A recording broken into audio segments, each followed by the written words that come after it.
No timeout. Everyone running to Curry. There's 3 Kings there. Gets it to Draymond, down to 5. Klay Thompson at 3. Klay for the win. Good! I told you.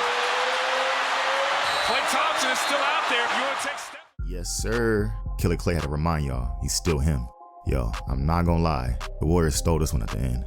Shout out to Klay, man. What I'm most impressed with is that even though his shot wasn't falling at all in the third quarter, he kept playing hard on defense and led the team in plus minus by finding other ways to contribute in spite of his shot not falling. I mean, Klay had 3 blocks. When was the last time Klay ever had a 3-block game? Then in the fourth, he goes 3 for 4 from the field and hits the game winner. He's impacting the game in different ways, and in return, he's being rewarded. I'm happy for Klay, man. But more importantly, I'm happy the Warriors didn't lose off that bull Sabonis bank shot. Bruh, I was so hot when I seen that. After watching him break that same midi all series against us in the playoffs. Him beating us off a game-winning bank shot would have been a gut punch. We all know damn well he didn't call glass. But this game shouldn't have even come down to a Klay game winner. The Warriors were at home playing the Kings without Fox. While I'm happy we got the W, they almost fell victim to the trap game.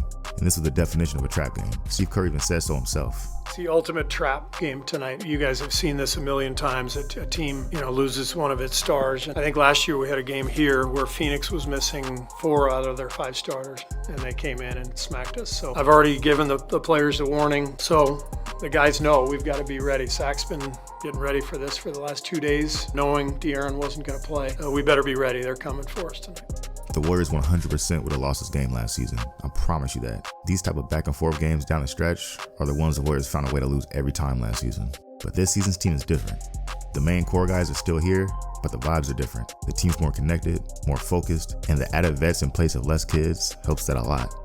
The Warriors went way overboard with the youth movement last season. Think about it. They had Poole, Wiseman, Kuminga, Moody, PBJ, and Ryan Rollins taking up roster spots. That's 6 out of 15 roster spots housed by young players, who the majority of are projects. That's absolutely insane, bruh.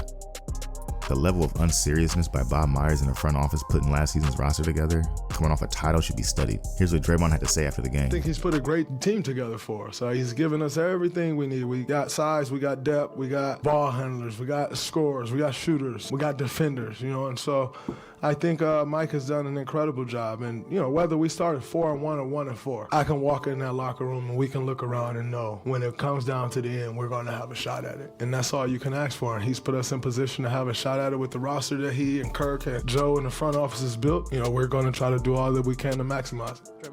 A couple of quick takeaways. Steph Curry was sloppy this game. He was super casual with the ball, and in his night with 7 turnovers. When Steph's that loose with the ball, it usually doesn't end well for us. So the fact that they were capable of pulling this one out in spite of a bad Curry night is a good sign. Wiggins only had 14 points and 2 rebounds, played 25 minutes and didn't close. Fans are starting to get their pitchforks out for Wiggins. I get it. He hasn't played well, which opens him up to criticism. But I'm going to give Wiggins a pass, because from what I'm hearing, the rib injury he sustained in the playoffs last season lingered into the start of training camp and affected his ramp up. So he's a little behind the curveball in terms of conditioning. If that's the case, it makes perfect sense.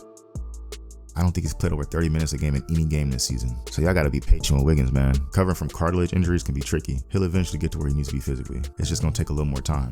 But anyways, the Warriors are sitting at 4-1 to start the season. After losing opening night by 4 points on a historically bad shooting night, the Warriors have won 4 straight. When you look at the numbers so far, they're first in opponent's field goal percentage at 41.5%, third in opponent's 3-point percentage at 29.5%, fifth in opponent's points off turnovers at 14.5%, fifth in second chance points at 16.5%, sixth in defensive rating at 104.5%, fifth in net rating at 8.6%. I know it's early, but the numbers are encouraging. Seeing these dudes setting a defensive tone early in the season and going 3-0 on the road to start the season tells me this team is already so much better than last season's team. Anyways, that's all I got for y'all. If you enjoyed the video, hit the subscribe button. I'll holla at you on the next one. Peace.